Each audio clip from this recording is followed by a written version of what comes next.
to continue a bit and then question and answers? No. Okay. It's question and answer. It's okay. open.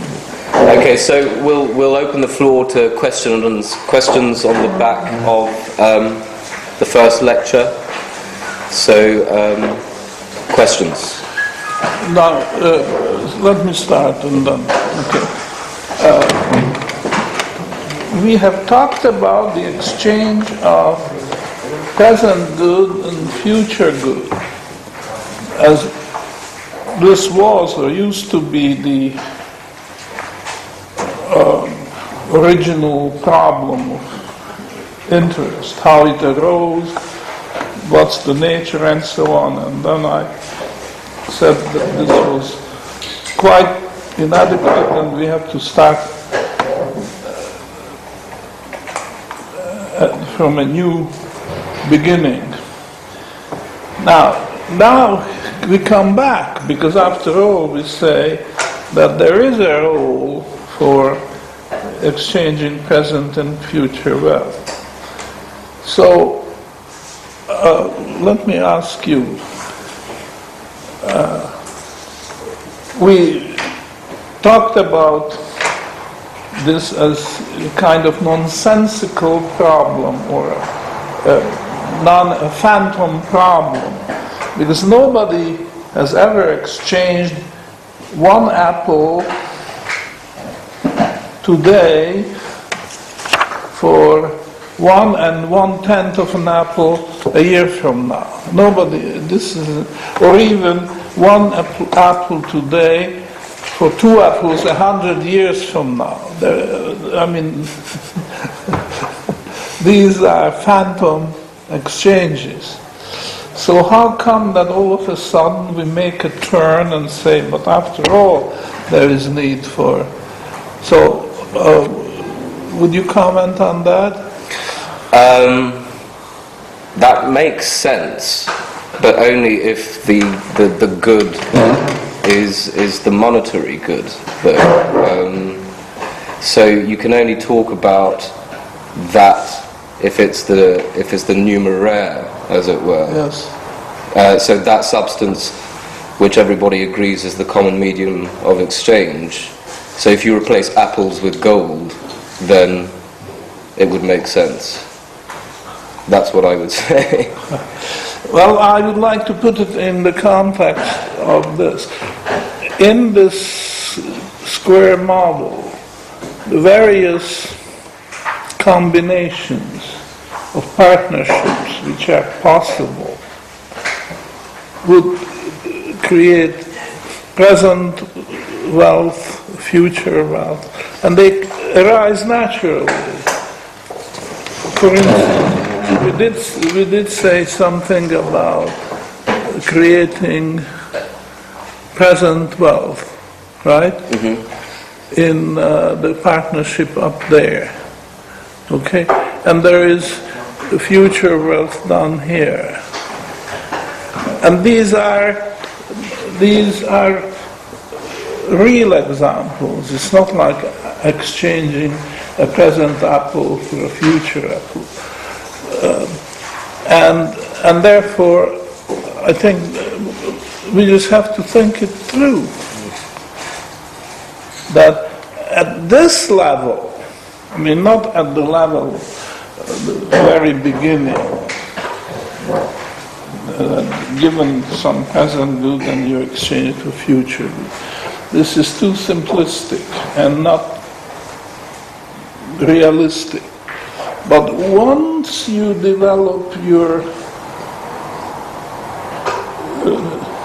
capital market and realize that there are more poles than just two, then all of a sudden this will make sense.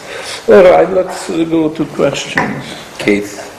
Yeah, so just thinking about my own experiences, I can see the partnership between the inuit hand and the inventor as typically family and sometimes also friends and fools. You've got the inventor working away in the garage, and the spouse and maybe other mom, dad will fund it, hoping that it will go somewhere. And typically, unfortunately, they're submarginal and they don't. Occasionally they do. I don't really see or understand the partnership between the Inuitant and the Inuitant. The Inuitant wants to give up present wealth and get an income, but I don't see the Inuitant's need for present wealth other than for consumption purposes. But I think the purpose of credit is for production, not to buy TVs. I don't see that partnership between the Inuitant and the Inuitant. Okay, that's a very good point, and you are quite right, because I didn't comment on that, and actually this partnership does come in, because we all agree that the horizontal partnerships are productive, and they are very important parts of the whole picture. However, they are all assuming that the individuals are free to exchange, and this is not a realistic assumption in the view of history.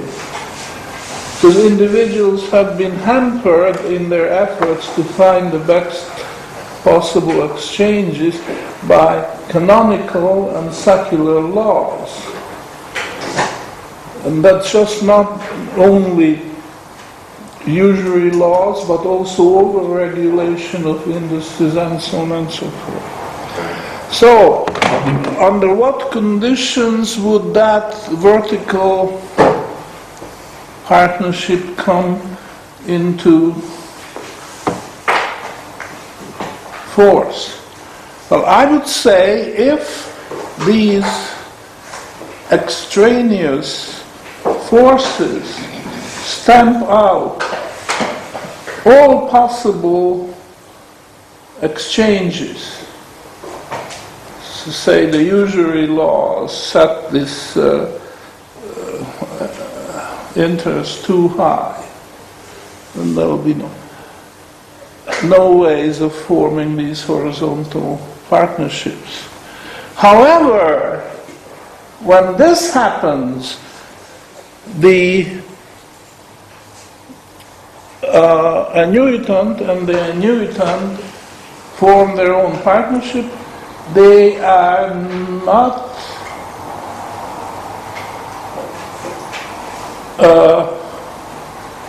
rendered helpless by the secular and canonical authorities, because the annuitant can provide the income what the annuitant needs in exchange for the wealth. In other words, they fall back from the indirect exchange to direct exchange of wealth and income. And this is something we have talked about already quite a lot, right? So these guys are not helpless. They can bring all the laws and regulations and so on. They will be able to achieve their purpose regardless. However, on the other hand, this other partnership is helpless if they cannot make the exchange. You see? So all these usury laws and regulations and over-regulations and what have you, which hamper the free exchange of individuals, will hit society, but will not frustrate the original purpose of providing income for old age or education of children or reserve funds in the case of health problems and so on, which is very important, as we know, as individuals, you see. So, all these usury laws and so on are harmful for society, whereas they don't make it impossible for the annuitant and annuitant to reach their goal. So is it fair to say that the partnership between the annuitant and the annuitant is hoarding and dishoarding? Yeah. That the annuitant is hoarding, so he's buying the silver off of the annuitant, and the annuitant is dishoarding and getting income. Yes, but there's also this other thing, that even if they can go beyond hoarding, the two of them can form a partnership. I mean, you know, it takes one person to hoard and dishoard, and then the problem is solved. But if these two make a partnership, that will mean an improvement. What's the partnership? I'm not seeing it. Well, it's efficiency. It will be more efficient. I mean, okay, you are an isolated individual and you want to provide for old age, then you can hoard, and in the harvest years you dishoard. Okay? But we already discussed this, that if you could reduce the number of years of hoarding by entering into an exchange, then you could, during this time, become far more efficient as a businessman of, you know, self-employed businessman or various other things. In other words, that's very primitive, hoarding and dishoarding. There's great possibility for improvement if you have this partnership. So in that partnership, the annuitant is somebody who's working for wages but wants to open his own shop. So he's not really an entrepreneur, but he wants to be his own baker instead of baking in someone else's bakery, so he gets the wealth from the annuitant. Yeah, you could say that. Okay.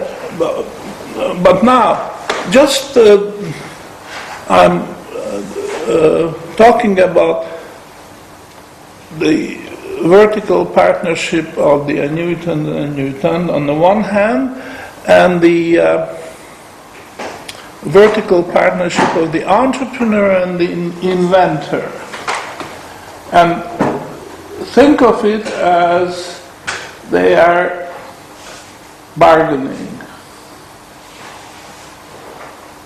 Now, the fact is that the bargaining power of the left partnership is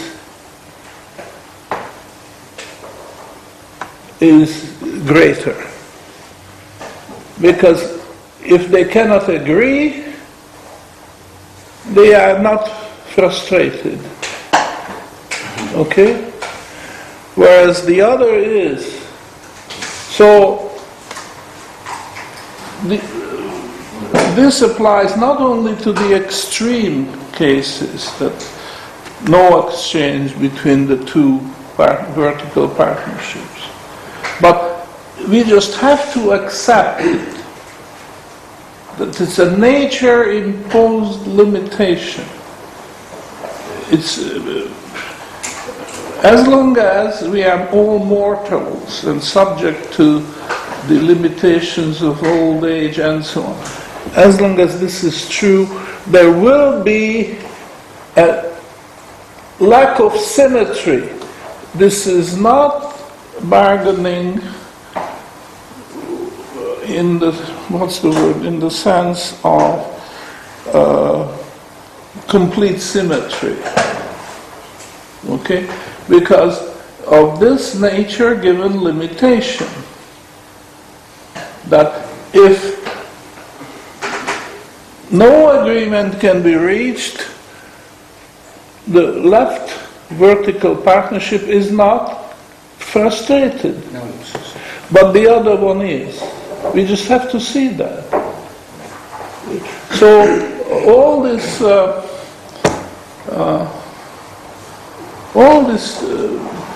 pious talk about, don't treat labor as a commodity and all this kind of thing sounds good. But we have to agree that there is such a thing as limitations imposed on us as human beings or even a human society, which makes that partnership stronger than the other. We just cannot help. This is because we are all mortals. And therefore there is no symmetry. Okay? And this is an important part of the whole argument. We just have to accept that. This is not a matter of faith that our church says this and, because our church cannot change the fact that we are going to die. It's another story which will start after death. But as long as we are alive, we are subject to this limitation. I don't know if I made it clear. Perhaps you could add a few words to this lack of symmetry in the bargaining between these two vertical partnerships. Really sorry, yeah. I'd like to put a couple of words in there. The guy with the present wealth has an option to discord or to swap with the other guy. Now, why would he swap? You see, the only reason is if he gets more back than he puts up, which is some interest. So there's an incentive for him to do that. I get that. I don't get what interest. Well, let me follow through. Because the one who makes the income wants cash now to start his business. The one who has the cash now says, okay, I'll give it to you in return for a consideration. I gain. They both gain. And going to the other side, the entrepreneur and the inventor have to show an even larger gain. So we can assume the incentive to give this money to that side comes in if they're more efficient and they create a lot more future wealth. And that's what the jet engine did. Clearly it made this thing boom rather than just kind of eke along. So you go from crawling, to running to flying. I guess my confusion was in thinking of the annuitant as a wage earner looking to start saving, then there's no reason for him to want to pay any interest. But as soon as you say he wants to start his own shop, then I was confused thinking, well, maybe that's entrepreneur. Well, it's a role. So he's not acting as an annuitant if he wants to open his own shop, unless he makes a distinction, which modern markets do. Someone who wants to open a pizza store versus someone who wants to start the next Google. The next Google is an entrepreneur. The guy that wants the pizza shop is a job with a little bit of capital. So maybe that's the annuitant in this case. That's right, and that's where the inventor comes in. He brings along this next generation technology that will give much, much higher returns than just the bakery. But the bakery already gives more return than being a baker. The annuitant wants to be a baker, wants to have a little bake shop. He's not really an entrepreneur. That's right. He does have a need for wealth and a rational reason to pay interest on it. Was the thing I was concerned. There's always an incentive, and if the incentive is missing, or if barriers are put in, well, there's a fallback position to this exchange. And if even that is impossible, then you go back to hoarding your own stuff and dishoarding it. So, Right. Keith, just think about your point as the annuitant decide to take 1 year off of work and get more educated, so he need wealth to sustain himself for that year. So the next year is able to gain more income because he's a more skilled laborer. Okay. That can be an idea. So there are cases where he's not really an entrepreneur. He's not an but he entrepreneur. is borrowing for productive purposes. Okay, that was the thing I was missing. Louis? Yeah, I love this model. I thank you greatly for it. Which one? Improved the square model. Square, okay. And all the relationships. And it just strike me that the annuitant relationship is what gave birth to the insurance industry. Simple. Yeah, that's a very So good the observation. annuitant is the retired person who's got this wealth, Yeah, buys an annuity from the insurance company and gets this income for life. Okay? yeah, that's This income for excellent. life is funded by the insurance company because people, are willing to insure during their life as well. So one type of risk, outliving your source of income that you transfer to the insurance company.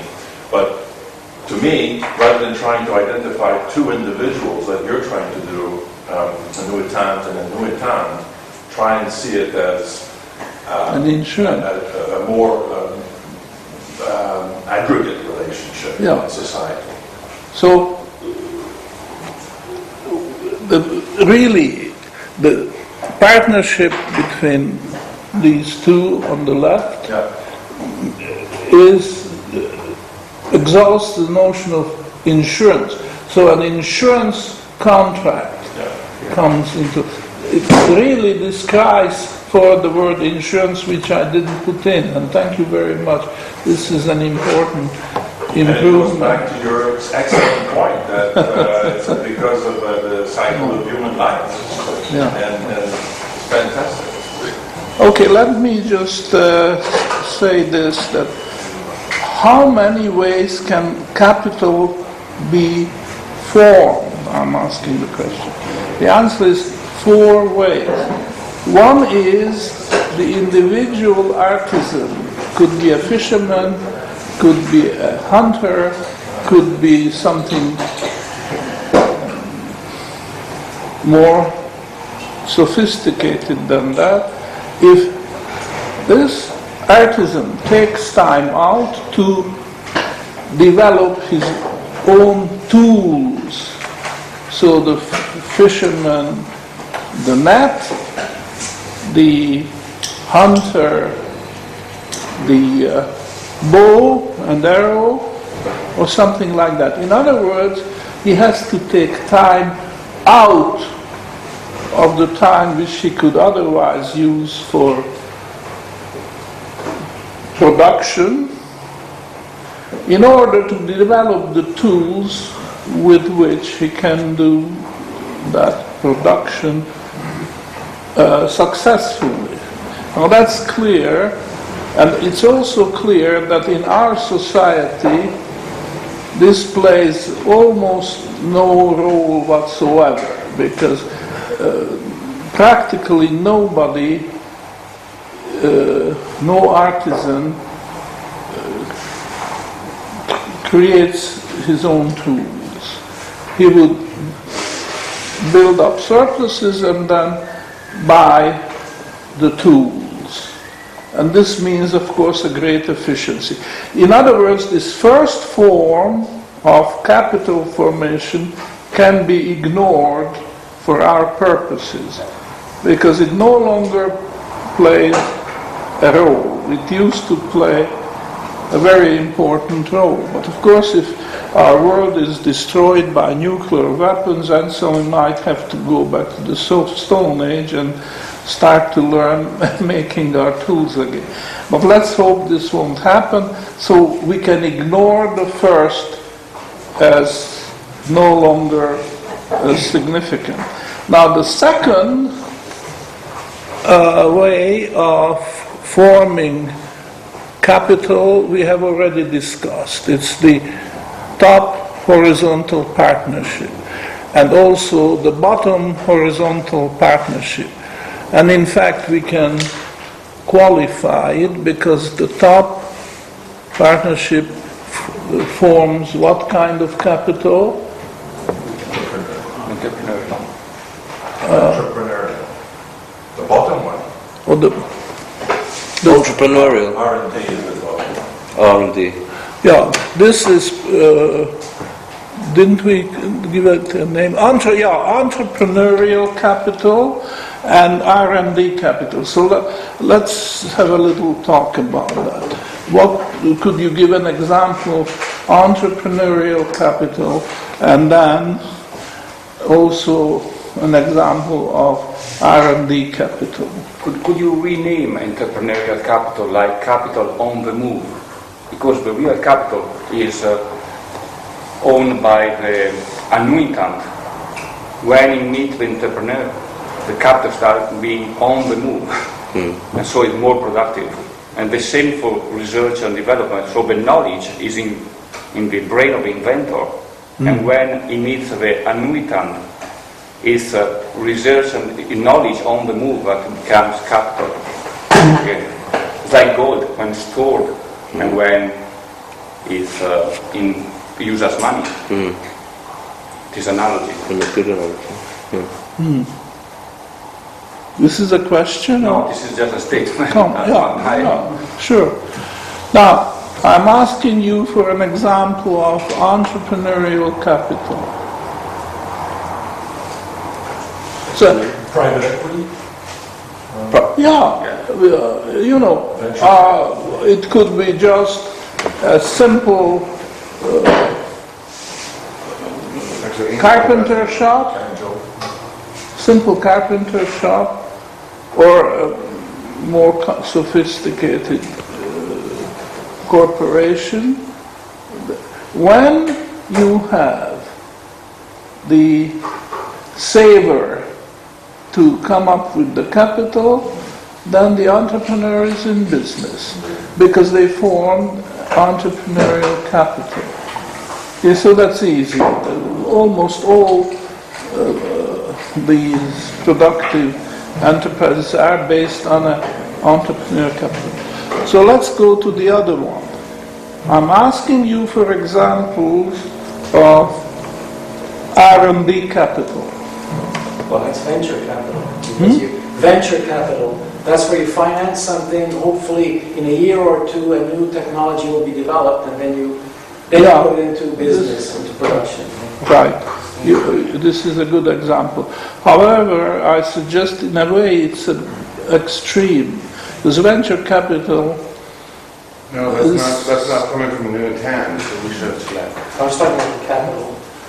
It's for the inventor to come up with the process. The entrepreneur goes in business right away, but the inventor is going to take time to develop his new process. The entrepreneurial capital was present income to future wealth. So it's like the wife who supports the husband in the garage. Or this could be a researcher employed at a university. The university is providing him an income. But I'm thinking of something more down to earth.